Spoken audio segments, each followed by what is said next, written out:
the Valley of Eternal Spring. Its highlights include a massive tree that reaches up to the heavens.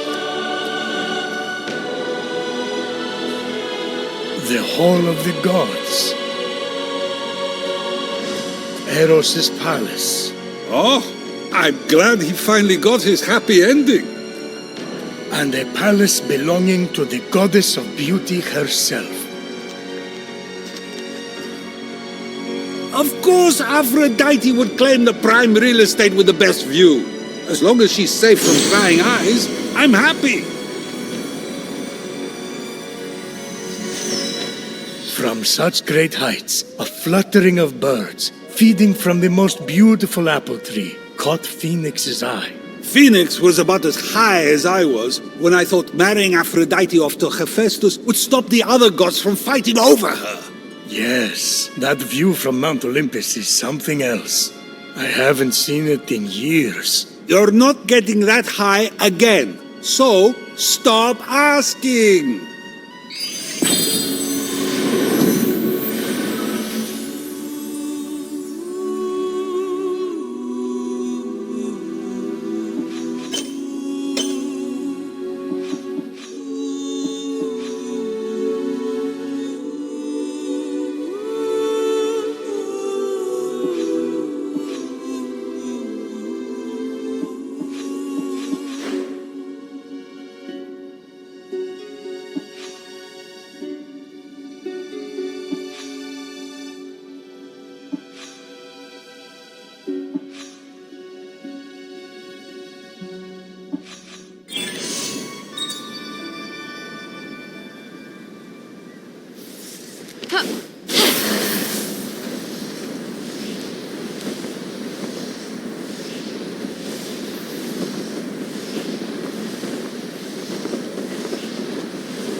Come back whenever you're hungry now, you hear?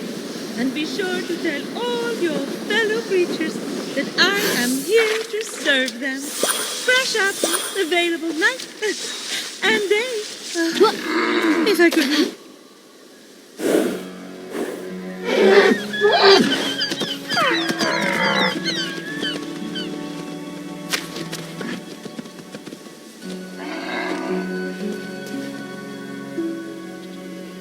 You wouldn't happen to be Aphrodite? Why, yes, I am. Pleasure to humbly make your acquaintance. Phoenix, sorry, I'm just such a fan. You're responsible for some of the most epic love stories of all time.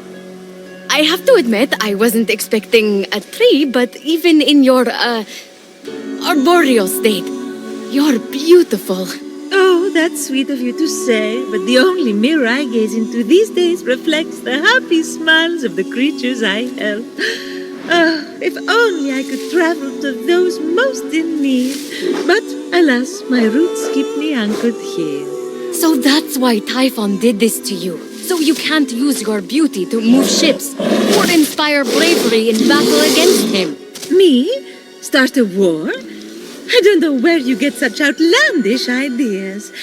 True beauty is found in acts of service. True love is the giving of yourself to others. The name Aphrodite should have stood for those things all along. She did not just say that. I am reformed now. My old essence locked away in a vault, wedged under my largest root, which is for the best. Maybe I could get that essence back for you. I'm going to need allies to go up against Typhon. We have the hungry to think about. You said you need to free yourself from your roots. To feed the hungry, of course. Well, my roots were as a pretty bad farmer, so I know how to hurt plants. Salt. It shrivels them up. Oh, would that work? But of course, my roots are not ordinary. They're primal, powerful. So we'll need, mythical saltwater? Oh! This is in the prophecy! A pearl in rough seas! You were a pearl born from rough seas! The salty sea foam from your birth! Yes, what an inspired proposal. But I couldn't possibly trouble a stranger to recreate the conditions of my birth. What if a stranger asked to be troubled? If a stranger asked to be troubled, then I suppose I wouldn't really be troubling them at all. Here's how to conjure sea foam from my birthplace. I already know all about this. Mom loved this story. Grandpappy Uranus threw a pearl into the sea. The sea churned into foam, and Aphrodite rose up out of it. A pearl? Grandpappy? I'm not sure that's how it... That's definitely the story. Okay. I'm sure that's how it went down. Got it. Knock a pearl into the ocean really hard. That sounds simple enough. Oh, thank you, Phoenix. I'll be serving fresh apples to the less fortunate across the Golden Isle in no time. Well, this is weirder than the time Demeter turned that kid into a lizard. Aphrodite, sweet and charitable? No more mischief? Isn't that what you were aiming for when you married her off to Hephaestus against her will? Hey now, it wasn't. I mean, she knew I was doing it for her own good.